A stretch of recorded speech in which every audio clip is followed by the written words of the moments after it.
I remember the Argonne, 1918.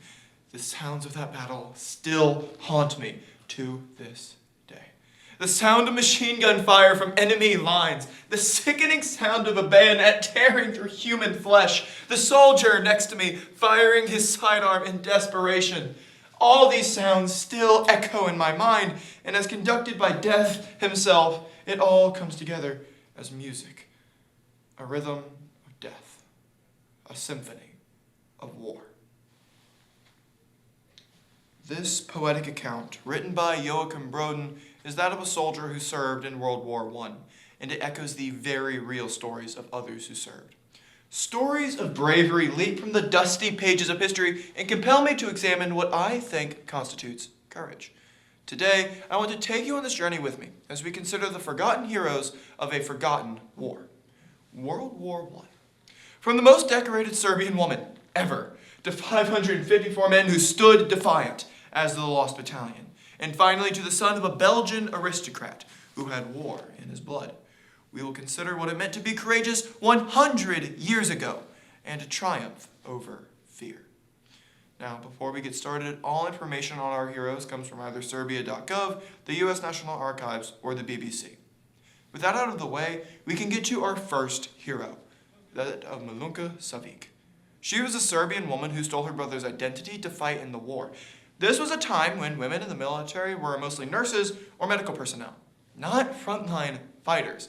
However, this would not do for our heroine. She took up a rifle and went to boot camp disguised as a man. 4 times she was shot. 4 times she survived, but the 4th, according to her, proved to be the most difficult. As, quote, "But just as is my luck, the bullet went straight into my chest," end quote.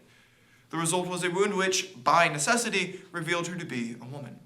She was a hero, a member of Serbia's elite infantry. She seemed to have an uncanny sense of when to launch an attack. As far as military honors go, she was awarded the French Legion of Honor twice, the Russian Cross of St. George, the British Medal of the Most Distinguished Order of St. Michael, the Serbian Milus Oblique, and the French Croix de Guerre, with gold palm attribute. All these things made her not only the most decorated female combatant of World War I, but all of recorded history. But you wouldn't know it. After the war, she followed her heart back into her homeland, faded into obscurity. Next, we come to the Lost Battalion. Trapped in the Argonne and encircled by the enemy, they suffered heavy losses and were subject to friendly fire from their own artillery. They made a push, expecting the forces on their left and their right to keep up. However, they were unable. And 554 men of the United States 77th Division pushed farther than they could be supported and were about to pay the price. Upon reaching their objective, Hill 198, their commanding officer, Major Whittlesey, realized that they were stranded. Having heard reports of German voices in the woods, he sent out his strongest company, Echo Company, to reestablish communications with headquarters. Seeing distant flashes of movement through the fog, they didn't know if it was German hostiles or friendly runners sent to reestablish communications with their forwardmost group. Suddenly, a voice came from the bushes. "Americans?" An anxious private replied, "Yes, E Company." The response was a hail of machine gun fire and grenades. Major Whittlesey's worst fears had just come true. The enemy knew where they were and was coming for them.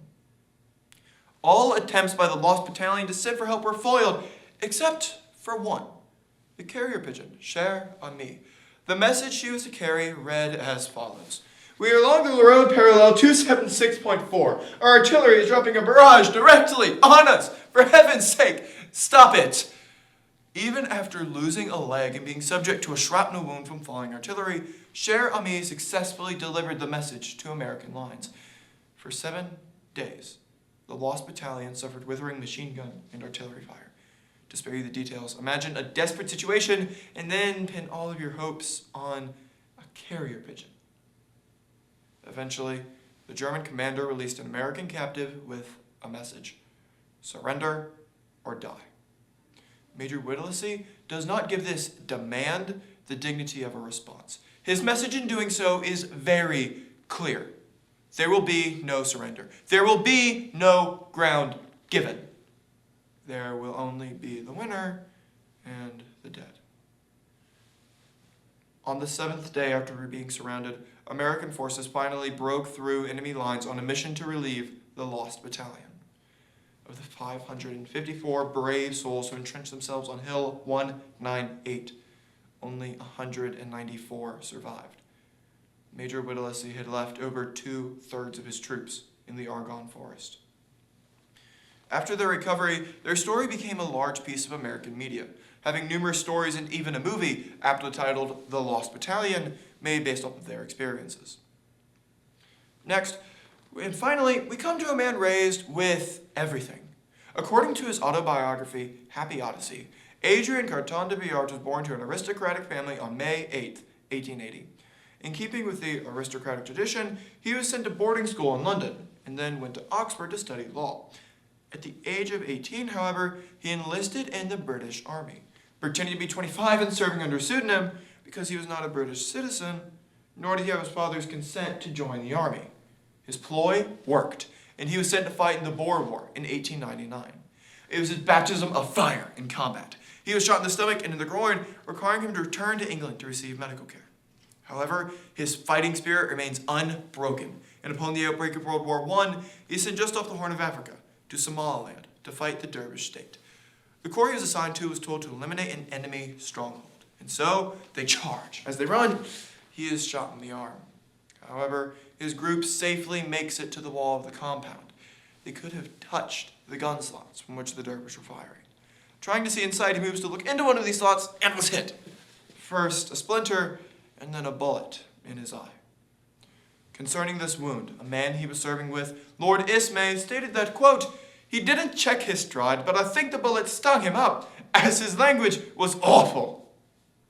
The doctor could do nothing for his eye, but we had to keep him with us. He must have been in agony. This is a wound that most would say would take you out of the war, but not our man. After this battle, he is sent back to England to receive medical care and recover from his wounds. But while he is being reassigned, he asked to go to the Western Front, Flanders, where the fighting was the heaviest.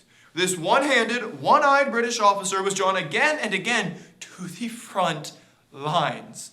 Once, during a particularly heavy artillery barrage, quote, I was standing next to my second-in-command, wondering what to do, when he said, I wish you to duck when those shells come.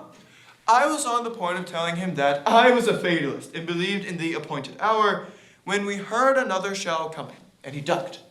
The shell burst quite near us, and I was thrown some distance. As I picked myself up and started to move my men, I noticed a hand on the ground. The hand was encased in a special kind of leather glove, which I recognized instantly as that worn by my second-in-command. His body was 30 or 40 yards away. It seems almost surreal. A shell that burst right next to him and his second-in-command killed the one that was supposed to be safer. How is that?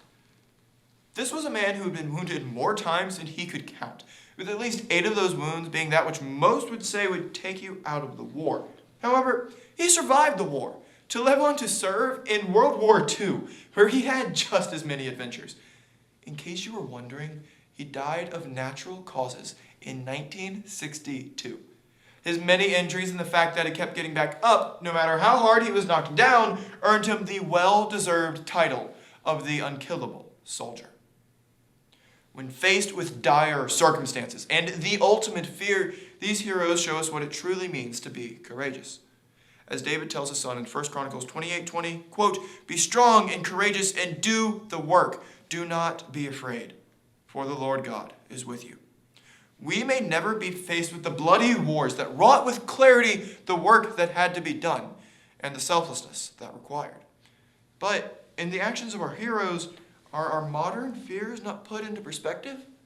What if, as Christians, we went to war with fear? The stories of our heroes show us that courage is not the absence of fear, but turning away from that fear and towards the one who holds you. So, remember our heroes.